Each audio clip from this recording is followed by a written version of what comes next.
20 degree का है मान लिया जाए, 40 डिग्री का मान लिया जाए, तो परावर्तन कोण कितने डिग्री का होगा?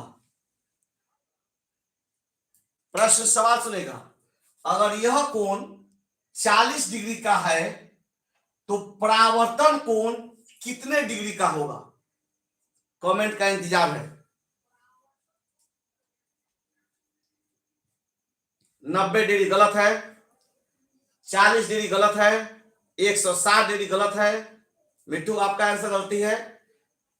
40 डिग्री अंकित आपका भी गलत है। नहीं बोला हूं आप लोग फंस जाइएगा, इंतजार है। 20 डिग्री गलत है, 60 डिग्री गलत है, 40 डिग्री नहीं होगा, 80 डिग्री नहीं होगा, 180 नहीं होगा, 40 डिग्री नहीं होगा सनी, 140 डिग्री नहीं होगा रानी, 90 डिग्री नहीं होगा, 90 डिग्री भी नहीं होगा। लक्ष्मण शाह लिखे 50 डिग्री, 41, 60 नहीं होगा, 70 नहीं होगा।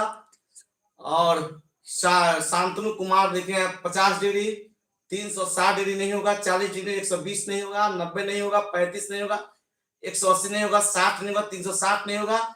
और बुढ़वा कहेगा, फंस गए ना आप लोग।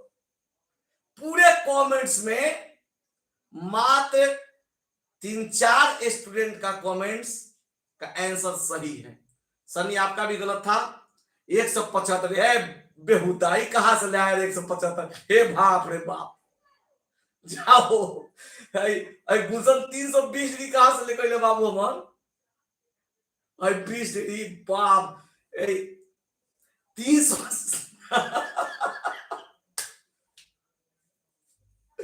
आइया तो 500 डिग्री।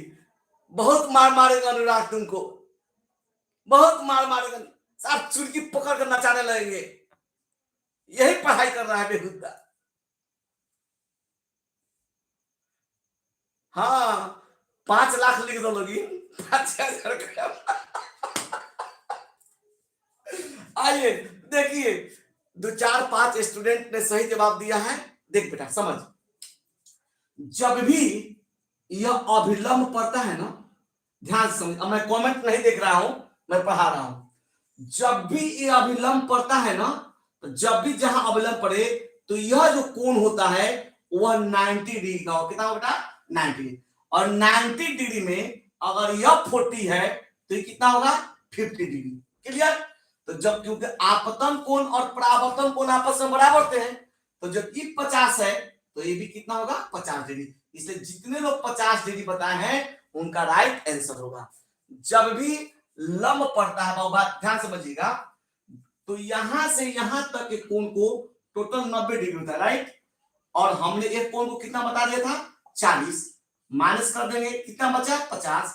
तो यह शेष जो बचा 50, तो आपतन कोण अगर 50 डिग्री है तो परावर्तन कोण भी 50 डिग्री होगा। यह चित्र बना